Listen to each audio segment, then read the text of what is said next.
کتابوں میں بنی اسرائیل کے دو بھائیوں کا واقعہ ملتا ہے جن میں سے ایک مسلمان تھا جبکہ دوسرا کافر تھا۔ ایک تو اپنے رب کے حضور سجدہ ریز ہوتا، کافر اپنے بت کی پرستش کیا کرتا تھا اور دونوں مچھلیاں پکڑنے کے شکاری تھے، ماہی گیر تھے، یہی ان کا ذریعہ معاش تھا۔ اب جو کافر بھائی تھا وہ جب اپنے بت کا نام لے کر جال سمندر میں پھینکتا، جال مچھلیوں سے بھر جاتا، جبکہ مسلمان کے جال میں ایک آدھ مچھلی آتی، صبر شکر کرتا اور گھر لوٹ آتا۔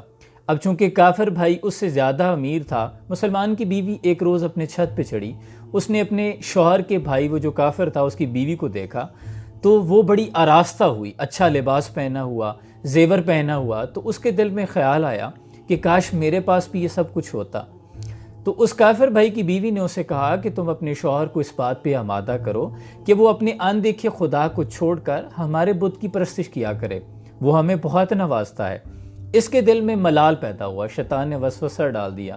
شوہر شام کو جب گھر آیا تو اس نے کہا کہ یا تو مجھے چھوڑ دو، مجھے طلاق دے دو، تو یا پھر اپنے بھائی کا مذہب اختیار کر لو، اس کے بت کی پرستش کیا کرو، وہ بہت نوازتا ہے، دیکھو وہ ہم سے بہت زیادہ امیر ہے۔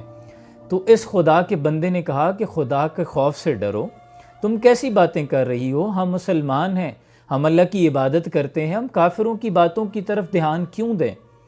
تو وہ چونکہ دنیاوی لذتوں میں آ چکی تھی، اس کے دل میں وسوسے پیدا ہونے لگ گئے تھے۔ اس کو دیکھ کر سونے جواہرات اس کی آنکھوں میں چمک آ گئی تھی۔ اس کی بیوی نے بہت زیادہ اصرار کیا تو وہ کہنے لگا کہ اچھا صبح ایسا کروں گا کہ میں منڈی چلا جاؤں گا، کوئی اور مزدوری تلاش کروں گا، کیونکہ بہت زیادہ مچھلیاں نہیں پکڑ پاتا، تو میں اس کے بجائے کوئی اور پیشہ اختیار کر لیتا ہوں اور میں روزانہ کی بنیاد پر 2 درہم لا کر تمہیں دے دیا کروں گا، تم اس سے اپنی ضروریات پورا کر لینا، جو تم چاہتی ہو وہ خرید لیا کرنا۔ اس پر بیوی نے سکھ کا سانس لیا، رضامند ہو گئی۔ اگلے روز صبح ہی وہ اٹھا اور منڈی کا رخ کر لیا۔ اب اس بندہ مومن نے سارا دن روزی کی تلاش میں ادھر ادھر چکر کاٹے، لیکن کہیں بھی اسے کوئی مزدوری نہ ملی۔ اب اسے جب کہیں سے کوئی مزدوری نہ ملی تو تھک ہار کے ایک دریا کے کنارے گیا، وہاں بیٹھ گیا، اپنے رب کے حضور سجدہ ریز ہو گیا، نمدیدہ آبدیدہ آنکھوں کے ساتھ اس سے رزق کی التجا کرنے لگا۔ رات ڈھل گئی، اندھیرا ہوا، گھر واپس آیا۔ بیوی نے پوچھا تم دن بھر کہاں تھے، کہاں ہے تمہاری اجرت؟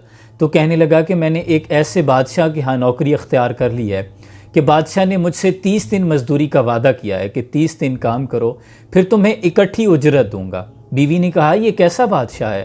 تو کہنے لگا کہ وہ بادشاہوں کا بہت بڑا بادشاہ ہے، اس کے پاس بہت زیورات ہیں، وہ بڑا مالدار ہے اور بڑا کریم ہے، اس نے مجھ سے 30 دن کا وعدہ کیا ہے۔ بیوی رضامند ہو گئی۔ اب دن ڈھلنے لگے، اسی طرح وہ روز صبح جاتا اور جا کر دریا کے کنارے بیٹھ جاتا، اپنے رب کے حضور سجدہ ریزی کرتا، نوافل پڑھتا رہتا، ذکر کرتا رہتا۔ رات ڈھلتی، گھر واپس آ جاتا۔ بیوی صبر شکر کر کے دن گزار رہی تھی کہ کسی طرح 30 دن مکمل ہوں اور اسے کچھ پیسے ملیں۔ 29ویں رات جب آئی، اگلے روز 30واں دن تھا، تو بیوی نے اسے کہا کہ اگر صبح تم پیسے نہ لے کے آئے، تمہارے بادشاہ نے تمہیں اجرت نہ دی، تو پھر میں تمہارے ساتھ نہیں رہ سکتی، مجھے چھوڑ دینا۔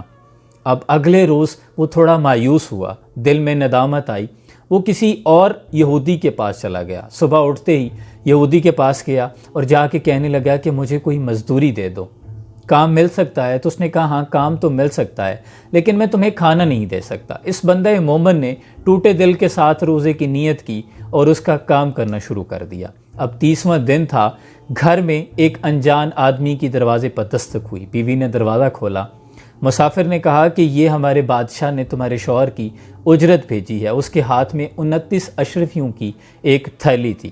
اس نے کہا تمہارے شوہر نے 29 دن بادشاہ کا کام کیا ہے، لیکن آج وہ بادشاہ کی نوکری چھوڑ کر ایک یہودی کے پاس چلا گیا ہے۔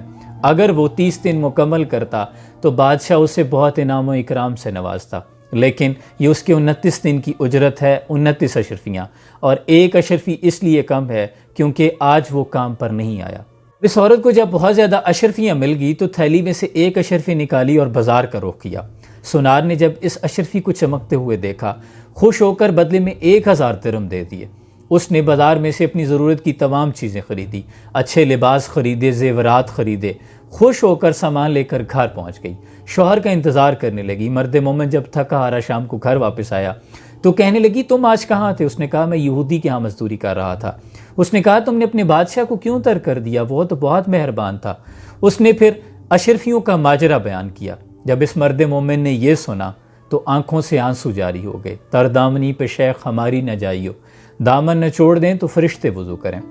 اور روتے روتے ہچکی باندھ گئی، بے ہوش ہو گیا۔ جب ہوش آیا تو کہنے لگا کہ ہائے رے میری قسمت، ہائے رے میری خواہش، میں نے اپنے بادشاہ کی عبادت سے غفلت کیوں کی؟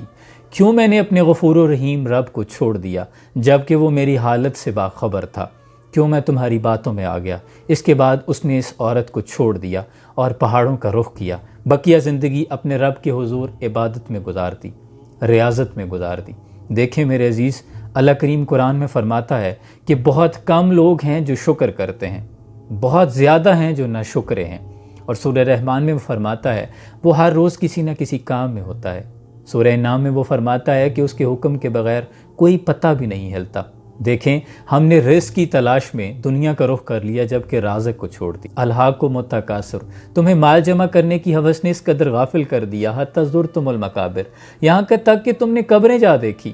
ثم کلا سوف تعلمون، ان قریب تم جان لو گے کہ یہ سب کچھ تمہارے کام نہیں آئے گا۔ اللہ کے ہر کام میں کوئی نہ کوئی حکمت پوشیدہ ہوتی ہے۔ وہ اگر آج نہیں نواز رہا تو یقیناً اس میں کوئی حکمت ہے۔ جیسے ہم بڑے پیرنٹس جو والدین ہوتے ہیں وہ اپنے بچوں کو کوئی ایسی چیز نہیں دیتے جس سے انہیں نقصان پہنچے، انہیں خبر ہوتی ہے لیکن بچے کو علم نہیں ہوتا۔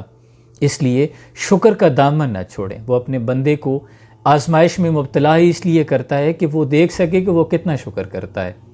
اللہ کے حضور صلی اللہ علیہ وآلہ وسلم رات کی تنہائی میں، اندھیرے میں، رخ انور زمین پہ خاک پہ رکھ کے فرما رہے ہیں کہ اللہ تو مجھے میرے حال پہ نہ چھوڑنا۔ وہ اگر آپ کو آپ کے حال پہ چھوڑ دے تو پھر آپ دنیا میں بھٹکتے پھریں، اور دنیا محض کھیل تماشے کے سوا کچھ بھی نہیں۔ اگر تم فنا فی العشق ہونے کو بربادی سمجھتے ہو تو پھر یہ طے ہے کہ تم دنیا کو بنیادی سمجھتے ہو۔